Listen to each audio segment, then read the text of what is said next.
Hello and welcome. This is the fifth episode of a talk series I'm doing. The last episode, we talked about some kind of universal concepts, fleshed those out a little bit. We're going to keep going with that theme, though we'll be discussing some concepts a little bit different from the ones in the episode before. This one is going to be more about the idea of crafting a kind of beautiful experience for yourself, and ideally one that lasts, however long that it happens to last, or that you prefer it to. The idea is kind of noticing things that you enjoy, that you find interesting, that you find exciting, just things, anything that you would be more pleased or happy to have in your day than to not have in your day. And I think that is a concept which can be quite useful. If you're interested in kind of trying to find that thing, or find those things that really wake your soul up. It sparks a fire in you. It's things that make you go, oh, hey, life is pretty great. So we're going to be talking about that. And so let's get into it. This is a voice note. The date is August 20, 2025. This is in regards to a thought I had. Obviously, in this episode, we're kind of looking at ideal lifestyles, ideal societies. One thing that occurred to me, a very powerful idea, is that if you think an ideal society, at least in my own opinion, for my own preference, and in my own mind, a society that is ideal would have a plethora and an abundance of opportunities to do many different things that were relatively easily accessed, and basically not just have access to, like you're allowed to apply to a job, but actually have a direct option to go do it if you want, not have to wait for months and months to go through all these dumb interviews and stuff. But that's just an area of career fields or stuff that people might enjoy. But when I'd say an abundance and plethora of opportunities, it should be a abundance and plethora of opportunities for everything, for getting to know different people, for trying new social activities, different places, all that stuff. It really, in my mind, in an ideal society, it would have all that stuff, but most of the time it would be presented as options for people to choose, as opposed to, say, like people being,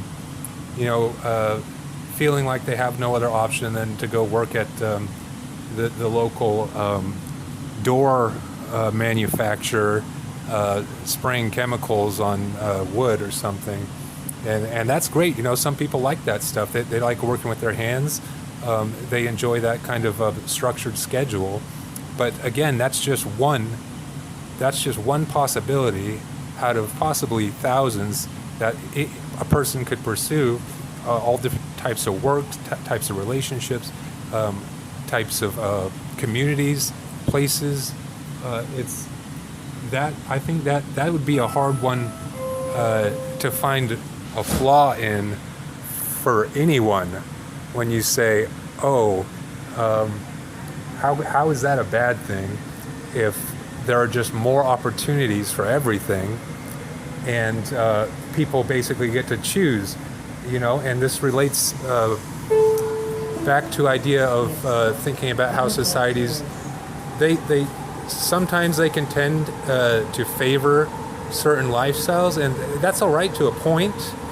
Sometimes they want to promote lifestyles that maybe have been proven to make people happy and stuff. Like, you think kind of societies that are more suited to a nuclear family as opposed to maybe a single individual making his way about the world or her way about the world. And I don't see why, especially if you're like a first world nation and you got plenty of resources and everything. And yeah, we all know the government and a lot of people in society want the birth rates up, but I don't think that's a sufficient reason to almost try to skew society one way or the other. The idea of like a traditional American lifestyle, the nuclear family, marrying your high school sweetheart and stuff, that's great if that happens for people, if it works out and they love it. But you have to understand that doesn't happen for a lot of people, especially not early in their life. And it is important to have kind of both that aspect in society of things that kind of more of an individual can move around in and explore and have the thing and have certain things and areas and benefits for people who do start families and that they contribute to the society like that. It's good that we have a healthy population and everything. But again, I don't see why can't there be both? Why can't you have a society where nuclear families thrive and they can live basically pretty much how they want with what communities they want, but then also people who are more individual for whatever reason, maybe they just it didn't end up that way, that they started a family or something, and that life has to have options for them too, instead of society kind of like strongly skewing or pointing in the direction of any given lifestyle. In other words, once again, it comes down to that plethora of options and abundance without always feeling like you're being required to do this or that, to work here or there. So that's the idea a little bit. That could probably be explored a little bit more. But, I mean, I'm just saying, it makes sense. It's hard to find a flaw other than, people say, well, how? And I don't think it would be that hard. I mean, it's just the more things people make, like the more tapestries they create. Maybe they, think of why don't we go back to a film production office? You say you have some director who was successful and he started his film production company, and now he has created a kind of a microcosm of a tapestry inside the larger tapestry that people can go and experience and work there or check that out, and that's the same not just with companies. A lot of times America is so business focused and commerce, it's all about companies, but it can happen with like community actors, community activists, creating programs for the community and stuff like. It's just more tapestry, it's more stuff to do, and I'm trying to turn that over in my head a lot and say, well, it's hard to find a flaw if that can be achieved, that kind of direction in society can be achieved. why wouldn't you want to add more stuff, more options, and more opportunities? Um, yeah, so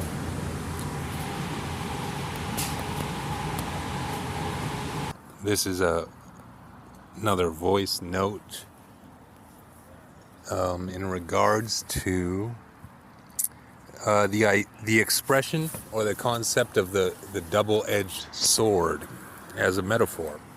I'm sure many, or if not all of you, has heard that used as a metaphor, as it's not too uncommonly used, not too uncommonly used. The double-edged sword metaphor, it tries to describe something that is, what would you say? Some kind of a concept or technique that is both kind of wieldy and powerful on either end of its spectrum. And so the way it's commonly used is, take something. Oh, I don't know. You can take something even as abstract as sensitivity to your environment. You could call that a double-edged sword in ways, because being sensitive, not in an emotional sense, but just being sensitive to being able to appreciate the quality of things that happen in your experience is a double-edged sword, because you can appreciate things that you enjoy even more when you're a little bit less numbed or sanded down by life, I guess you could say. And there's a word for that. There's a word for that, being able to appreciate things that you take interest in or desire or enjoy. I'll have to look that up. So then how's that a double-edged sword?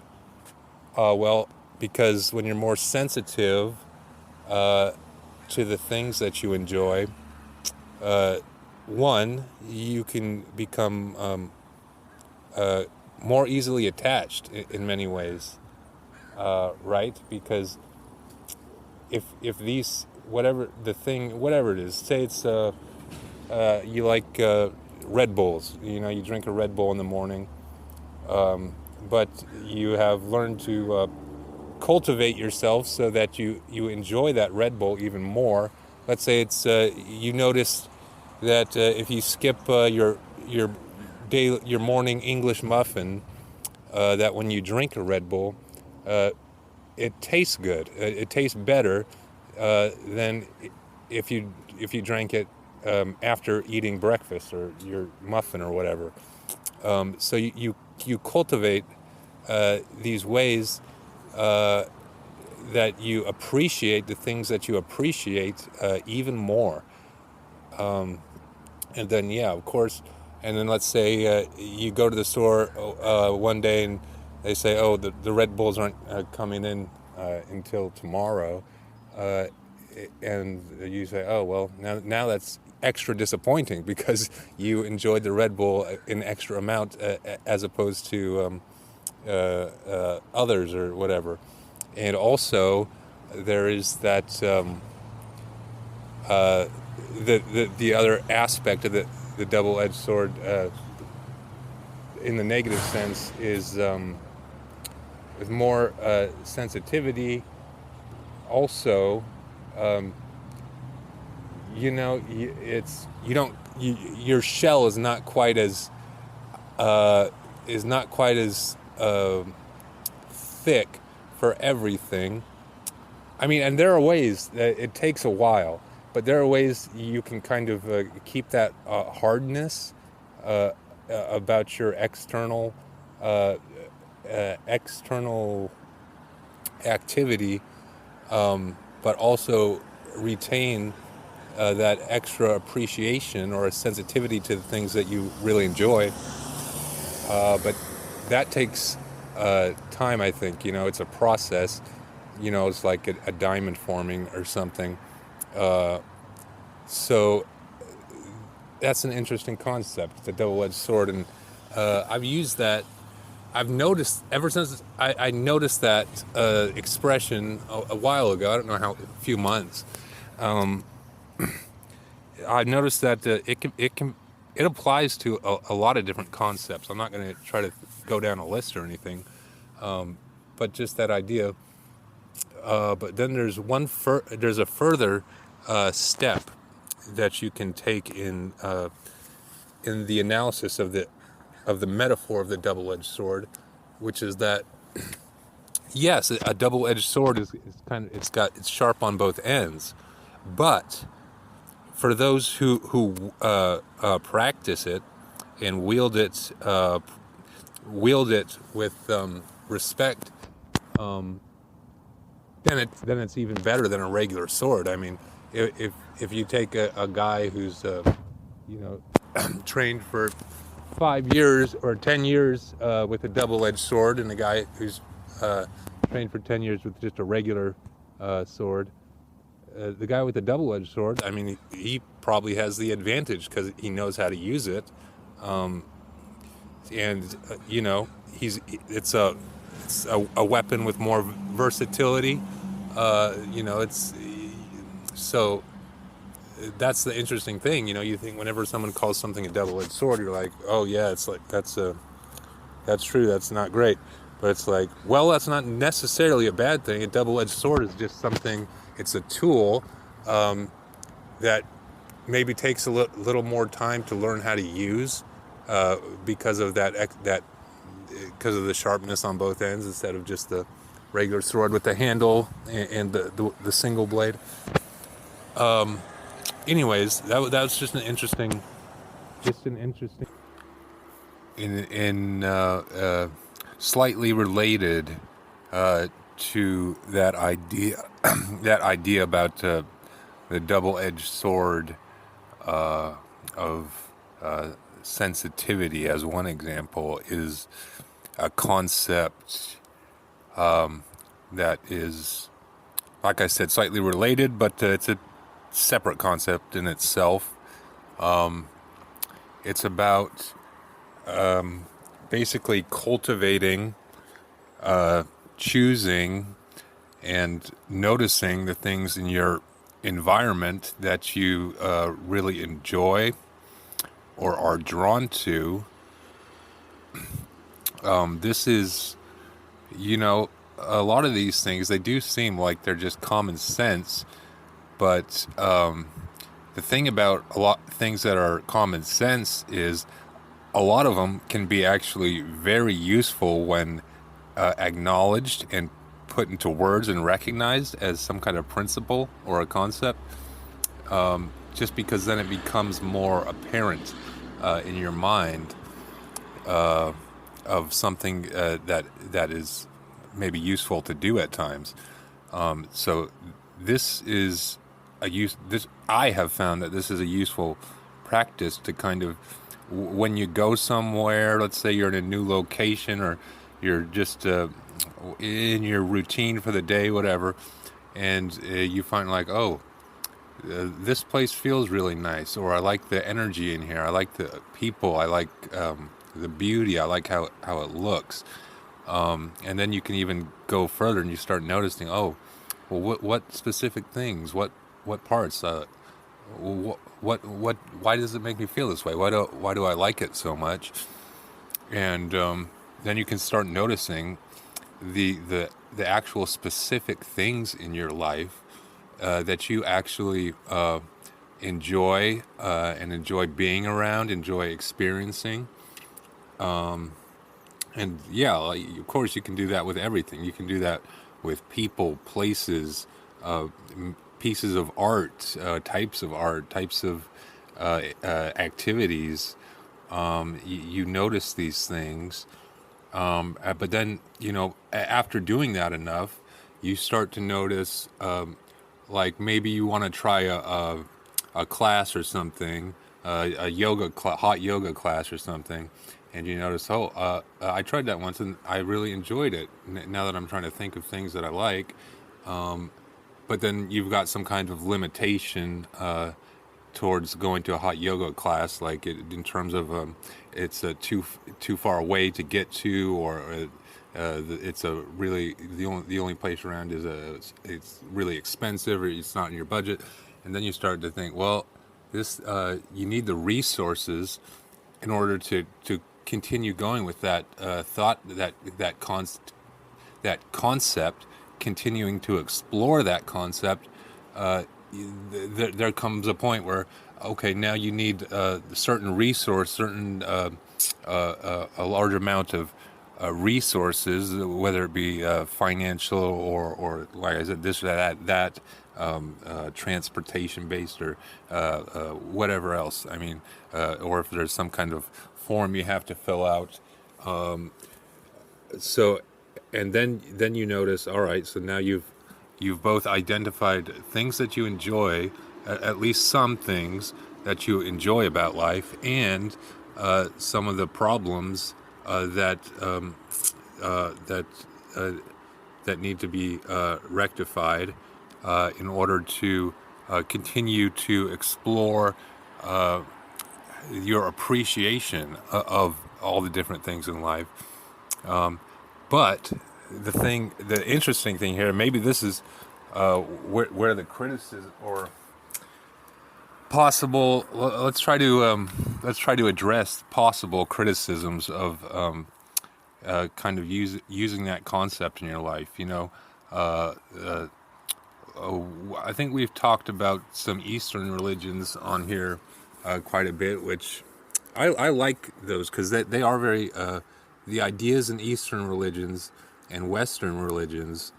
It's interesting because a lot of it is like they're focusing on just two different approaches to kind of an ideal life that both it depends on the individual, like what they're more suited to, or just what they're more drawn to. But in some of the Eastern religions, there is that idea of non-attachment and not trying to become too attached or drawn to what we call earthly material things. And one of the biggest question or issues I have with that mind frame is, like, I see us, well, even if you're a materialist, or you're just maybe a general spiritualist or something, even if this life is whatever temporary and there's an afterlife, or some people don't believe that, but why, in terms of non-attachment, why would you want to kind of purposefully ignore things that it almost seems like the universe presents to you, almost like that are like specific to your liking? It's like the universe is saying, look how beautiful all this is. Don't you love it? And like the thing about that is, and I don't think Eastern religions are really saying, like, oh, well, in that case you just say, yeah, it's great, but I don't get attached to things. I mean, I don't think that's really what they say, but I think that's sometimes how it could be understood. Like I imagine some kind of a Hindu or a Buddhist or something being like a reluctant Buddhist, because he wants to experience all the beauty around him, but then he feels like guilty because he's trying to attain some kind of a level of non-attachment to the world, and that's never made sense to me, really. I think, like, if the universe is showing you things that you might enjoy, things that you might find interesting, things that might add quality to your experience of the day or your life, it's like, why wouldn't you explore that and try to fill your life with more things that are like that you enjoy, and then it becomes like non-attachment. I would assume, like, since I think there's a healthy level of that, but just like I said, that there's also I don't think it should be. Most people should be like, oh, let me just reject all material and earthly things just because that's what I think I'm supposed to do. So it's like I like that. I like putting attention on stuff that I like. I like finding more of it. I like going deeper into it. So that's me. So it's interesting. And I'm sure if I was talking to my brother or a Buddhist, they'd probably have some rebuttal for that. Because yeah, I don't think that's necessarily what those religions necessarily are saying. But I think just sometimes people may interpret it that way or feel that way. Anyways, that's just a thought. One more thing about that. The idea of, so now if you measure a concept like that, like attachment or filling your life with things that you enjoy, things that you appreciate, it has this effect of now anything that comes along, any opportunity or such, now has to be that higher of a quality to kind of maybe pull you away from the things that you enjoy for a little while. Let's say it's like a contract position out in some a place that you don't really doesn't really sound enticing, but it's only for like a few weeks and it pays really well. But it's in some wasteland or some isolated remote area that you don't really want to. But yeah, in that case, you're like, yeah, okay, I'll go do it. I'll get some money, but I will really be looking forward to uh, once I get paid. Like then I'll be looking forward to get back to the things that I love and that I do allow myself to be attached to, because it feels good to be a certain level of attachment towards the things that you love, And so that's the idea there. Like the more you can kind of construct an experience that you enjoy and are filled at least to some extent with the things that you enjoy, then you have a higher standard for what it would take. And guess what? Surprise, surprise. A lot of times when that happens, then offers do get better. Like the standard does increase just because of your just because I don't know, it works like that. That's just how things work. Like so. Isn't that interesting? So then it kind of, you could almost think of it as like a rising tide lifts all boats or whatever. And it's like if your tide or your body of water, you could equate that to your whatever your daily experience is. And so if you rise that daily experience by making it more enjoyable for yourself, all the offers and everything else in your life will rise along with it to try to match that energy. That's one way you could look at it. So doesn't it seem like appreciating and putting attention on the things that you enjoy in life is just kind of, it's almost a no brainer for me. Yeah, and of course that includes like the type of work you do and stuff. That can be something that you enjoy, something that you find meaning in, and gets you excited when you've got projects coming up or something. So it can really be looked at on any aspect of life. It's just like appreciating, and not just in a cliche like appreciate stuff, appreciate your life, but like in a more specific and focused and directed way to use that concept. Yeah, so do with that what you will. All right, so this is take 2 on uh, concept, breaking it down to smaller pieces. So for alright, so for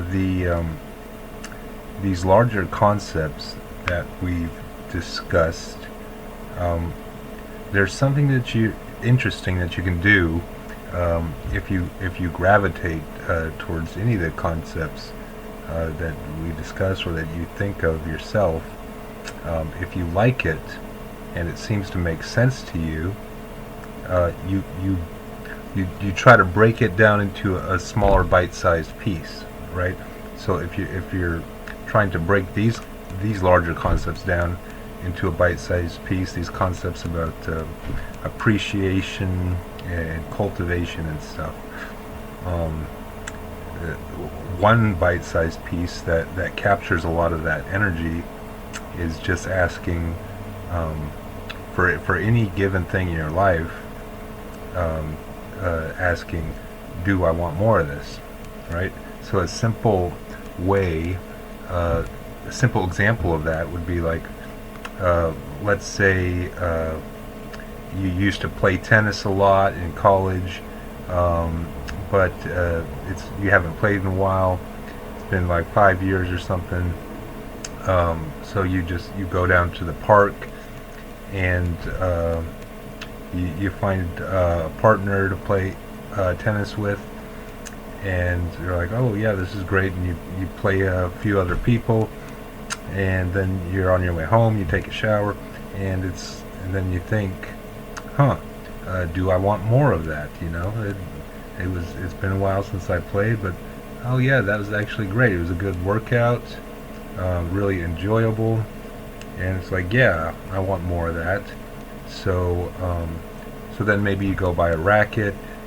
You try to schedule in more days or where you can do that, and so just something like that is just a small thing of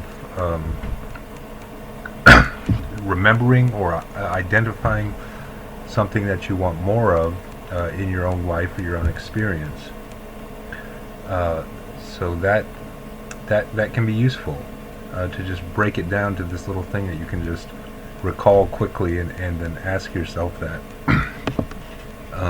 at any given point in the day.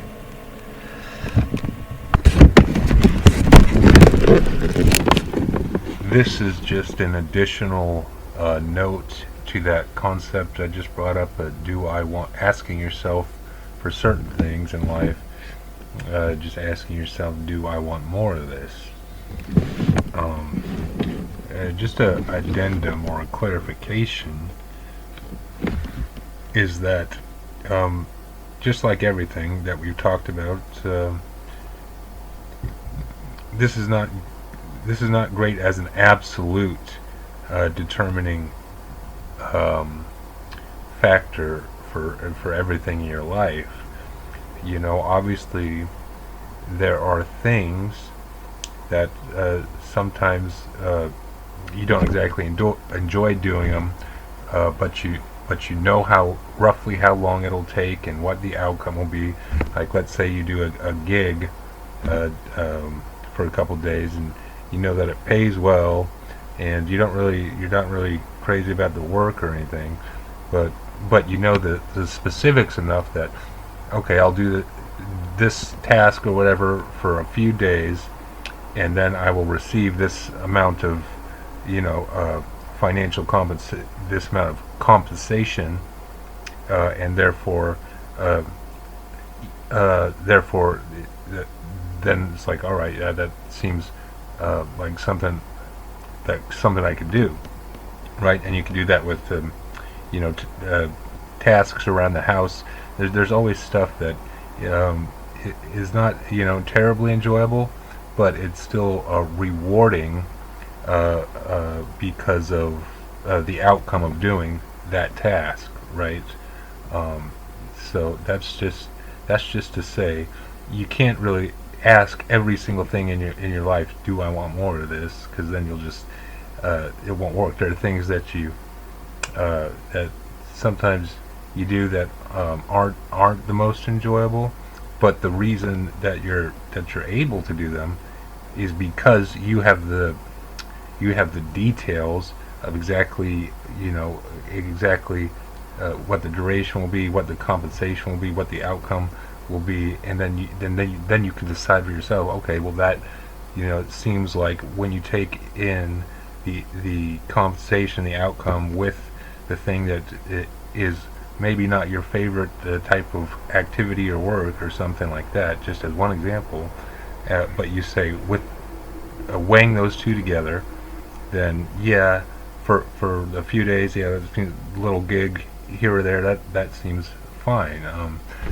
Uh, and of course, ideally, you could still ask yourself, do I want more of this, and use it to almost try to find better opportunities in the future, saying like, okay, this will only last a few days. Yeah, I'll see what that's like, and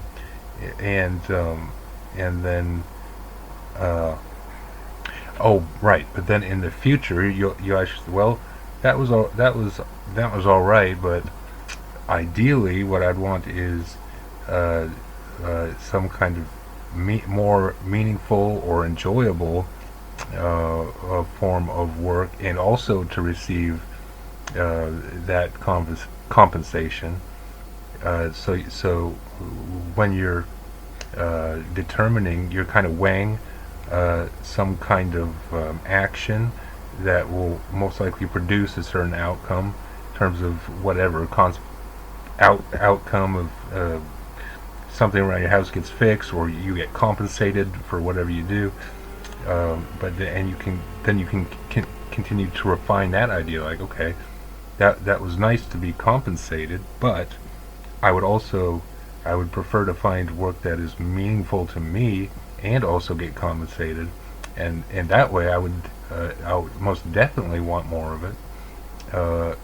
So that's just, yeah. So bottom line is just not to treat these as just like the golden rule thing, like more general concepts that you can just use throughout your day, and that will kind of help you get a sense of kind of the things in your daily experience that you kind of enjoy or maybe not enjoy so much, and it just helps build that picture in your head of things maybe that you want to pursue more, or whatever else. Along this same along these same lines, this same theme of the episode, we want to we also want to take a look at certain aspects of society, or mechanisms of society in relation to this concept. I want to take a second and, well, talk about energy, and also this idea in society that kind of, the more persistent you are about everything, the better that is as a whole.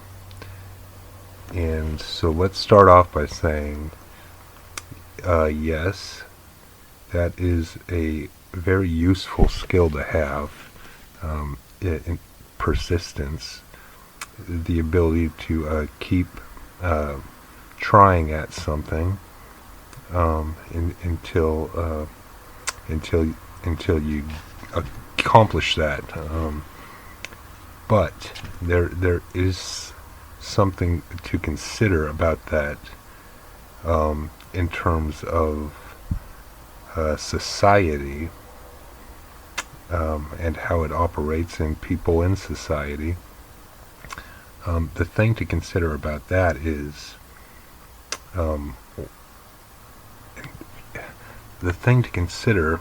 what type of where does that direction point? If you see, now let's say a society somehow said, all right, we like persistence is good.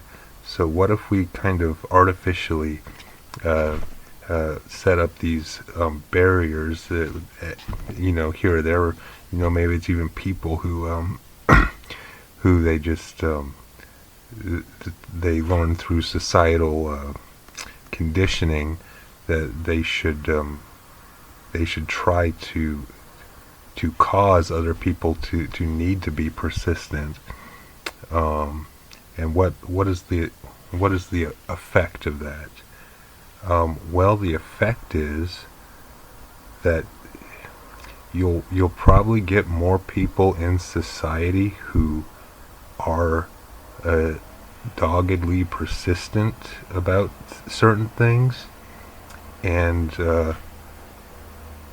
again, like I say, it's a nice skill to have, but I don't think it really is that beneficial to society to attempt to create people who are like that, through how society is set up and works. Why? Because we don't want a society basically full of used car salesmen that just, they don't ever take no for an answer, and they just keep blah blah blah plodding away. And so taking it through that lens as this is something that an effect that society might have and create is, and let me tell you why. I'll tell you why.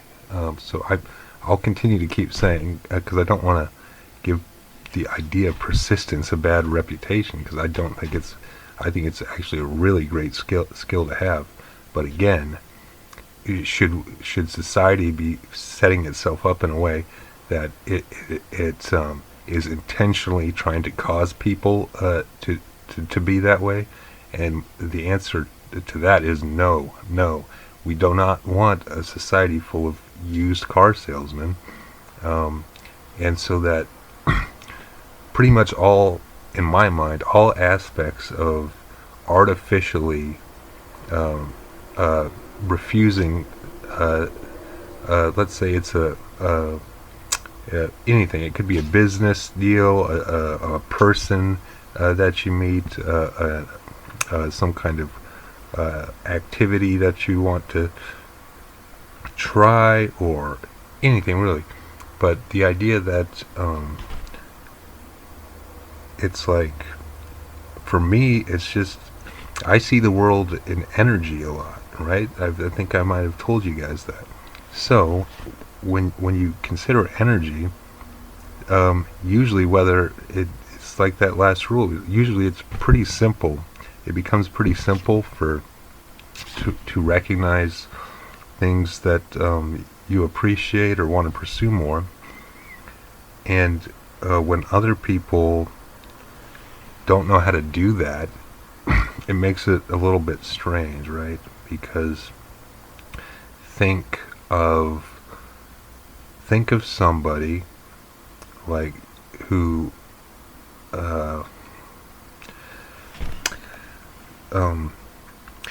it's clear that they would like to like, you meet somebody and it's clear that they're into you and the chemistry is good or the energy feels good, and then you ask them to go do something, to I don't know, go grab a bite to eat, go get dinner or something, and sometimes it seems like they just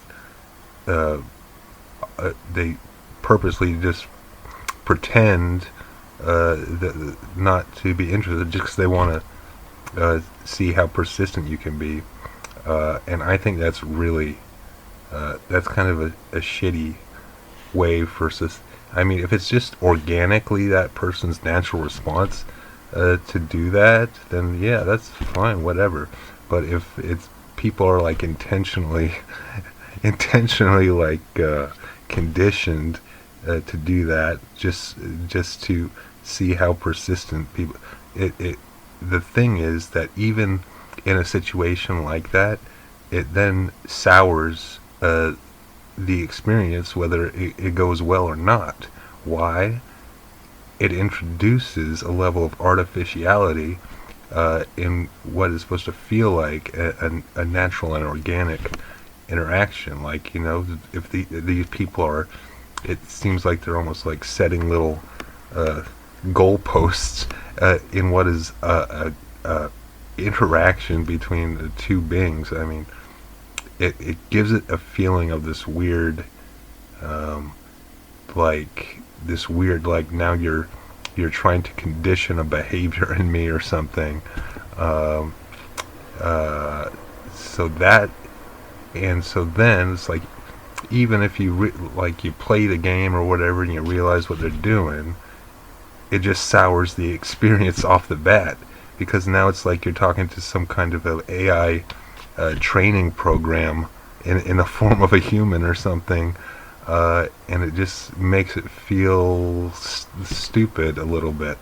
Um, and maybe, hold on, I just maybe I just have some kind of aversion to that energy or that personality type that is like the used car salesman, and I just don't think mechanisms of society should necessarily be trying to produce that quality in people all the time. Uh, yeah, okay, and I'll tell you why. I'll tell you why. Is just because, there have been times uh, when I've been out and, I just hear somebody, a different, overhear someone in the same place, and it seems like they've really devoted themselves to this idea of, like, persistence, and it's just hard to listen to. I mean, it's hard to listen to a person who is just boom, boom, boom, boom, like every time you try to say something, it's just like whatever the person says is just completely ignored, and they just barrel forward and just keep blah blah blah, and with not even very well thought out responses. It's just like they just have learned, I guess, that as long as you just keep boom boom boom boom, like pounding and trying to and not taking no for an answer, then that gets you what you want. And I have never gravitated towards that idea. I think it's when things are when you treat interactions based on energy, then it just makes a lot more sense. Like, you like the energy or you don't like the energy, you want more of the energy or you don't want more of the energy. So I never understood the thing about, like, artificially pretending like you don't really know this or that. I mean, when it's like the energy tells you, it's easy. So that's one thing. So it's not that the idea that persistence is necessarily a negative thing to have. It's actually a very, very useful quality to develop in yourself. But it's just, there's no part of me that thinks that society should be basically coordinated the way they try to kind of social engineer little qualities in its citizens and stuff. Like, there's no way it should be coordinated to produce people like that. I mean, that's something that maybe you've got a career or something that's a really useful skill, and then that's great. But again, it's weird. It's for society. It brings in this feeling of artificiality in human interaction, which I'm not a fan of. Anything that makes things feel uh, it makes things feel weird or artificial or repetitive, even between this person and that. These patterns that show up, and it makes it feel like it's some kind of shitty AI program, and so that's definitely something that I don't think it should not be like that in the future, uh, yeah, at all. I mean, it's, for me, decisions are easy based on energy, and that's kind of how it should. That should be how it works. Like, oh hey, this looks great. Let's do it. Boom. It's like enough with the artificial interaction crap. It just like it's more like yeah. Anyways, that was just a thought from who knows where that came from, but alright.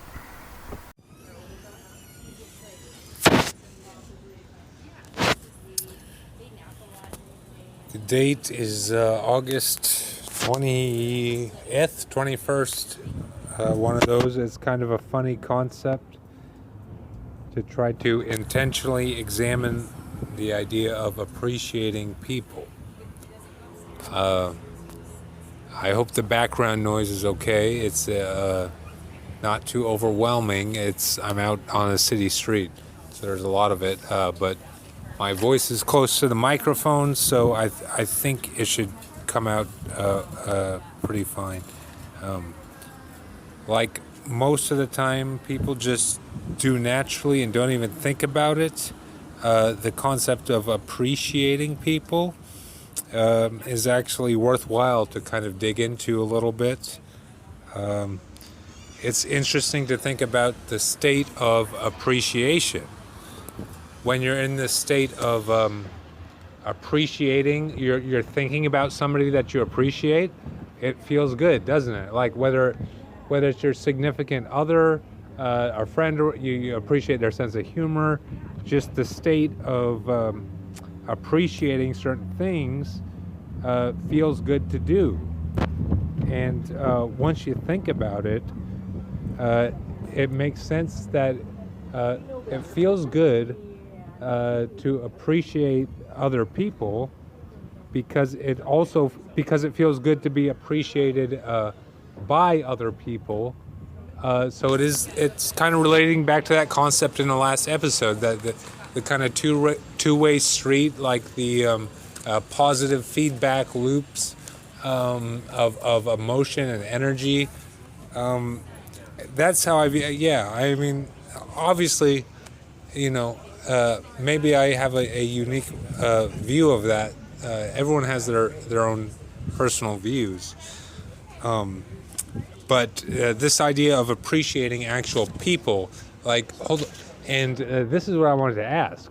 So when we started this segment, and I was talking about appreciation of things and events and stuff, your mind was probably thinking about activities that you do that you enjoy. I'll bet you dollars to donuts that you were thinking like, oh, I like to do this, I like to do that. But you probably didn't think of like, I like to, I appreciate this person in my life. I appreciate this energy in my life. And so that's why it is especially interesting to almost kind of examine or focus on this idea of appreciating other people that you encounter or experience in your life, because it's one of those things that people don't usually think about. But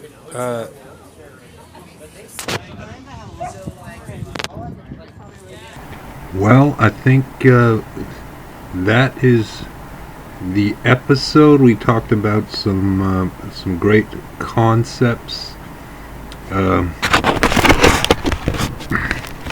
The ideas relating to having a life more full of the kinds of things and experiences that you want to have. It's just a good.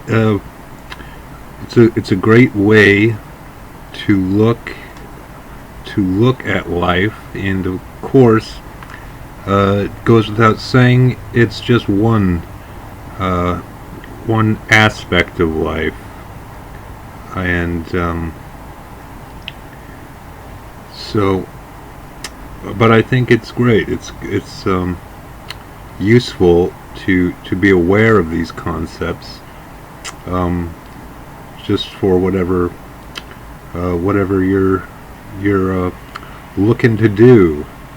And so we'll say, I hope you enjoy.